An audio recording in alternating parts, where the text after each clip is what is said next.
last year he got going when he started coming in every night to shoot. So there's no, notion that, like, okay, I do it sometimes. No, you got to do it all the time. When you did it, you ended up shooting 40 from three. So get back in the gym, get back to grooving your shot, shoot a lot of threes, and you'll start making more. What's going on, everybody? It's your boy Don. We are back with another video, man. Your boy back and healthy. One day cold, he's back again, fresh and clean, healthy as ever, man. Y'all know how I do. But y'all seen that video I just posted? It's it's quite extraordinary to me that Tom Thibodeau would do that. That Tom Thibodeau would do that, and basically he's basically telling RJ Barrett, "You're not working hard enough in practice. You got to get back to what you were doing last year, which caused you to be a 40% plus free throw 3-point shooter. And this year you haven't been doing it, and that's why you've been slacking and struggling. And there's a lot of moving pieces and parts of this team that I will get into in separate videos, but this one is specifically for RJ Barrett. Like if I look at RJ Barrett today, if I'm honest, he hasn't really gone where I thought he would have gone by now. And you can say that this Knicks team or Knicks teams in the past that he's been on haven't really been good teams, and except for last year maybe. But it's like he plays for the Knicks, so you have every opportunity to start, and I think he has started all his years. You know, didn't have to come off the bench, didn't have to do much, as far as the rookie grind stuff. He's been starting, so he's been getting a lot of playing time, and I think he's played in every game for most years. So at this point, I look at RJ Barrett and I tell myself, preferably, I would have liked him to be a slasher. I would have liked him to be a slasher and able to get to the hoop. But unfortunately, that is a weakness that he has. See, RJ Barrett is not good at getting to the hoop, and he's not good at drawing fouls. So what did he do this year? RJ Barrett decided, well, starting last year, I should say, RJ Barrett decided, well, let me work on my 3-point game, see how that goes. And he became an excellent 3-point shooter.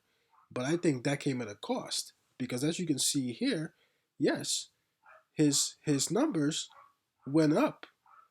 His numbers went up. His overall points per game went to 17. His 3-point percentage obviously is the 44. That's good. But overall, I think you would have wanted him to go inside more and create more of his own shot because that lasts longer. You know, if you play for a team that doesn't move the ball well, like the Knicks, if you're a 3-point shooter, your numbers are going to go down eventually because they're not going to be able to find you in good positions to actually hit your shot. And that's RJ's problem. I think RJ took the easy way out by trying to work on the three instead of trying to work on the actual inside game and the mid-range game, which is you need the most as a shooting guard. So now I'm sitting here wondering what could happen for RJ Barrett, for RJ Barrett to have more success. So what I've been saying is, it sounds crazy to some people, but I said move RJ to the second unit. You know what I'm saying? So if you get a scenario where you move RJ to the second unit, now Randle isn't in the way. And as we know, the second unit tends to flow more. The second unit seems to be more of an offense that's willing to work for each other. So with that, RJ Barrett's game is predicated on just being in the flow. So getting more flow as the guard in the second unit, I think would help him. Now, of course, somebody will need to replace him in the first unit. So, what would you do? I say if we could, we trade for Jaylen Brown. Trade for Jaylen Brown, get Jaylen Brown to the Knicks, let Randle go the other way if we can do it. You know what I'm saying? Now you have a situation where you have a starting lineup of whoever the point guard would be, if it's Burks temporarily or somebody else. Jaylen Brown at the 2, at the 3 you have Fournier, at the 4 now you have Obi Toppin, at the 5 you can pick any starting center you want. Now the second unit, which is RJ Barrett, is the shooting guard. Point guard maybe quickly. Derrick Rose, in combination of the two, right? Now at the 3, you can pretty much decide who you want to put in the 3. Maybe a Kevin Knox, maybe that dude from G League. How you say his name? Semenich or something like that. The options are limited. The options are limited, but I think we could make it work. And then the same thing at the forward position. You get another power forward in there, and then the center would be Sims. You know what I'm saying? It is absolutely crucial that we do this for RJ Barrett because I think that RJ game is predicated on him being able to be trusted with the ball. If you want RJ Barrett to be trusted with the ball, you got to get him in an offense that allows him to be the guy. For right now, it seems like Tom Thibodeau is very keen on having Julius Randle be the leader of the team. And since Julius Randle is going to be the leader of the team, I don't feel like that fits RJ's game. I feel like RJ Barrett needs to get away from Randle in order for his offense to flow. But of course, RJ Barrett needs to do his part of just becoming a better finisher, man. And not only does he look so bad sometimes finishing the ball, he also just looks bad trying to draw fouls. Somebody as strong as RJ Barrett should be very good at that, and I don't understand why he's not. You know, it's the sad thing. The saddest thing is that for where RJ Barrett was drafted, from in 2019. If you looked at 2019, the top three picks, right, from 2019 all the way till now, I'll look it up on my phone real quick. You know, if you look at all the top draft picks, if you look at the top three draft picks about, right, from 2017 to 2021, starting in 2017, you have Markel Fultz, Lonzo Ball, and Jason Tatum. 2018, you have DeAndre Ayton, Marvin Bagley III, Luka Doncic. 2019, you have Zion, John Morant, RJ Barrett. 2020, you have Anthony Edwards, James Wiseman, LaMelo Ball, 2020. And 2021, you have Cade Cunningham, Jalen Green, and Evan Mobley.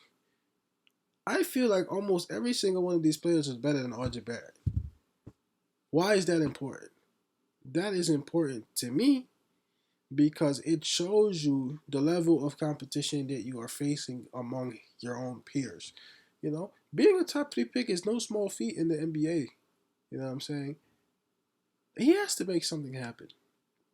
RJ Barrett. RJ Barrett has to make something happen for himself to stay consistent. You cannot show up here every game and say, "Oh, I'll get him next game. Oh, let's wait for RJ Barrett to do this, wait for him to do that," because eventually you are gonna run out of time. And I don't know if RJ Barrett has convinced enough people about his game for him to truly be here on some type of long-term contract. I would like to think so because he has all the mental characteristics. He seems to have the attitude. He seems to have the work ethic, or so we thought. Tibbs doesn't think so, at least according to the first clip. But I think something needs to give for RJ Barrett to do that on his own. I don't need RJ Barrett to score 20 a game, but I would like to have him average 15 like he's been. Average 15, get to the hoop, draw fouls. You know what I'm saying? It's what he needs to do as a shooting guard to be a productive shooting guard. You cannot be in that corner shooting threes. That's all he's doing. All he's doing is staying in the corner shooting threes. No, he needs to understand that his game is predicated on getting inside, getting fouls. Shoot the three when you can, but let that be his only offensive weapon. And of course, play the defense that we know he can play. That's how RJ Barrett gets better. Not this nonsense of standing in the corner. Because in a team like this, you do not have success shooting your threes the way you are if the ball is not moving well.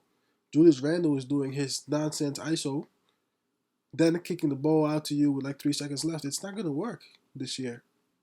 We don't move the ball well enough for RJ just to be shooting threes. But that's my spiel on him. You know what I'm saying? It has to come to a point where RJ Barrett develops something consistent. If not, you can be gone. Anybody on this team, a starting unit, can be gone. I'm telling you, I want Jaylen Brown on this team. You get if Jaylen Brown, to me, if it required RJ Barrett and Julius Randle, I would do it for Jaylen Brown because I believe that Obi should be the leader of this team, not Julius Randle. You get Obi Toppin in here. Get a player, get a guard like Jaylen Brown. And get yourself a decent point guard over the summer.